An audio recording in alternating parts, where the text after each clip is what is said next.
What's up, guys? Welcome to the third episode of my Plan J series.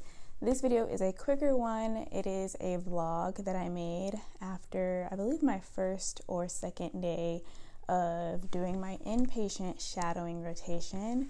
So I wanted to quickly, before you guys watch that, show you a couple of the things that I wore. Really, it was just one thing for the entire time. So without further ado, let's jump right into it.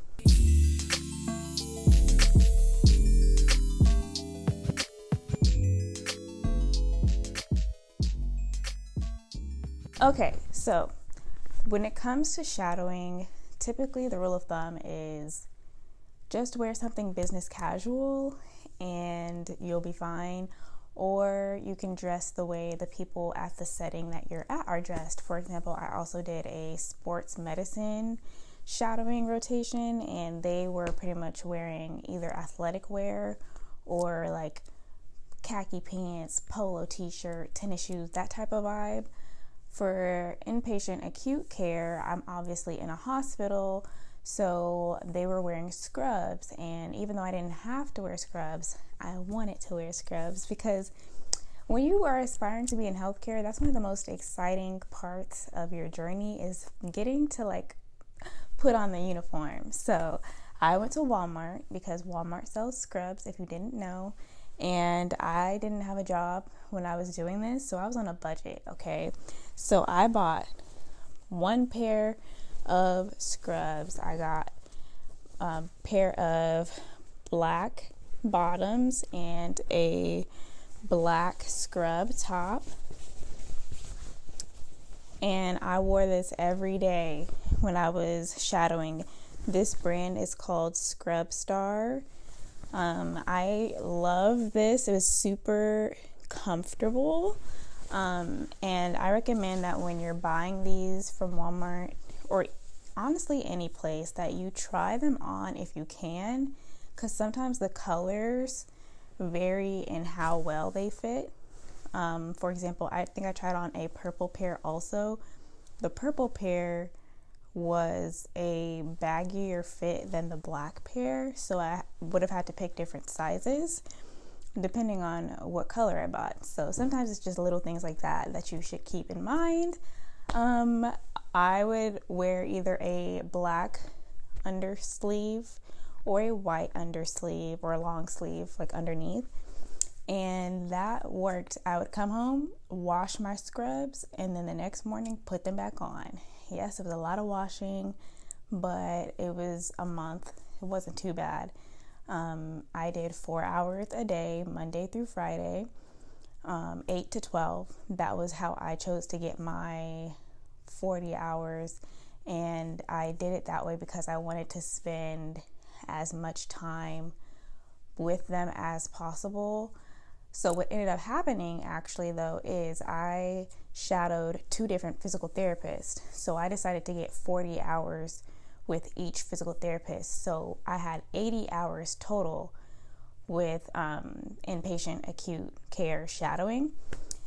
So this clip that you're about to see, I had finished shadowing physical therapist number 1, and his hospital location that I was at was more so of acute care, amputations, heart attacks, people who are just a little bit old and they were there for whatever reason, but we needed to take them and make sure they got their walk for the day. Hip replacements were more so the other location. There's 2 hospital locations in the city that I'm at, and there's one that was more so acute care, and then there was the second one, which was ortho. So ortho means that we were doing primarily knee replacement, hip replacement, spine surgeries, anything that had to do with the bones of the body, right? So yeah, this was a very, what did I say, fun? It was a good experience because I got to see a change of pace from outpatient. You get to move from room to room, and you're dealing with different things with each patient. Sometimes you're simply trying to move them from the bed to a chair. Sometimes you're trying to get them up and take them for a walk. you catch on to things really quickly. Like, I was amazed at how much attention to detail these therapists had. So I liked it in the fact that it wasn't like outpatient physical therapy where you're just kind of in the same place the whole time doing similar things the whole day. You might see similar patients, but it was just interesting to, see all the different possibilities in acute care. Something else that I will, some other advice I'll give you quickly before we get into the vlog. Sometimes when you're at a hospital, they have different color codes for the scrubs based on like what your profession is. So at the hospitals I was shadowing, the physical therapists were assigned gray colors. What is English? Gray colored scrubs.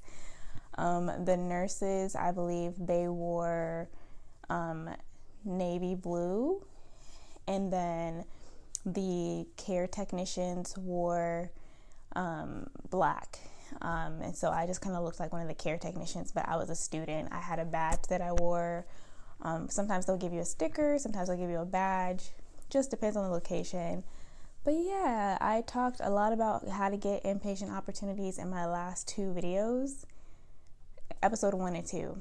Yeah, so go watch those if you need it. I also have a very detailed blog post that you can read to get all the details about how to go about getting those inpatient and outpatient opportunities. But without further ado, here is today's episode or vlog for this episode. And I hope you guys are having a great December. Happy holidays to you guys, and Merry Christmas to any of you guys who celebrate Christmas. Hey guys, today is January 10th, 2024, and it's the second day of my shadowing inpatient PT. It's acute care, and today was very interesting. I am not good with like blood or wounds and stuff like that, and that's one of my concerns about being an inpatient shadowing and like having to do an inpatient clinical when I get to PT school. But today it was fun because I almost passed out. That was sarcasm, by the way. We had a patient who had recently gotten an amputation of his lower leg, and so he had a drain to like drain the wound and everything, but I could see like the blood and stuff inside the thing. Anyways, that I was like, I wasn't too bad with. But then it got to a point where like it was time to move him, and the PT that I was observing, I wasn't doing anything. I was just in the room observing. And I don't know if I'm just very empathetic or what it is, but like when he was moving the patient was obviously like in pain and was like not fully yelling, but like voicing that they were in pain, like a half yell as they were moving the leg. And I was just like, I don't know if it was just because the room was a little bit warm, I don't know what it was, but I was just kind of standing there like, don't fall over, Jasmine, don't fall over. Like I was trying so hard not to pass out. Like my vision was like, I was getting lights and everything. So I would like squat down and mess with my shoelace for a few seconds and then stand back up, and then like, I don't know, it was just hearing him in pain was just like, I felt so queasy. I had to step out, go use the bathroom, come back. But then I just stepped out.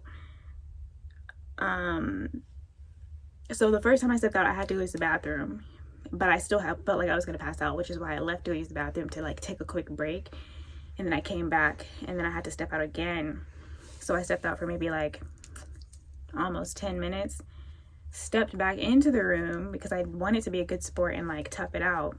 But when I stepped back into the room, he's still in pain, but also he had accidentally had a bowel movement in the process of like being moved and everything.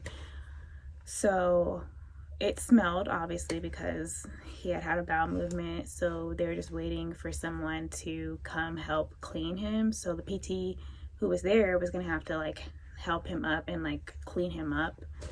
So I stepped out again, and that was when I was just like, I need to sit down. So I sat down, and thankfully one of the other PTs was like in the nurse station area and was like, oh my God, are you okay? And I was like, yeah, I feel like I'm gonna pass out. So I sat down and everything.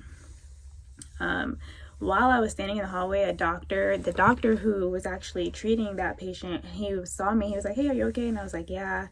And I explained to him I'm not very good with blood and I feel like I'm gonna pass out. And he was like, oh, okay, well, I just wanted to make sure you're okay. And I was like, yeah, I'm fine. And before he walked into the room, he was telling me about his time in residency, his first time on the floor. They were watching a central line procedure, and he said the person next to him just like fell backwards, like fainted. So it made me feel better that like it's common, like it's not something that a lot of people are used to, and it just takes some getting used to. I really hope I get used to it. I was asking the other PTs, and they were like, you do get used to it over time. Plus in PT school, you'll have cadavers that you have to like dissect in lab and everything. So those things will kind of help you get desensitized to it. I sure hope so, because it's not like even when I'm watching sports, it's not like I can feel the injuries that are happening. It's just like when I don't like seeing them. I just like I imagine it. I don't know if I just internalize it as if it's happening to me or what, but I get so queasy looking at it. I don't see how people can like look at broken things and like open fractures and blood and just be like, oh wow. Like in my, like to me, it's like I'm looking at like me cut open or me broken or me, not me, but like I internalize it as if it's happening to me for some reason. I don't know. But yeah, that was day 2. It's Wednesday. I have 2 weeks of shadowing. And I have to make up for yesterday because there was inclement weather. So, yay. But at least I get to wear these cute scrubs. I got them from Walmart. But yeah, that hopefully I look back on this video and I'm like, wow, you've come so far, Jasmine. But I definitely know that inpatient acute care, as of right now, not on my list of things I want to do as far as like when I become a physical therapist. Like, yeah, no. I'd rather deal with like stitches and stuff like that in outpatient care than deal with like fresh wounds being drained.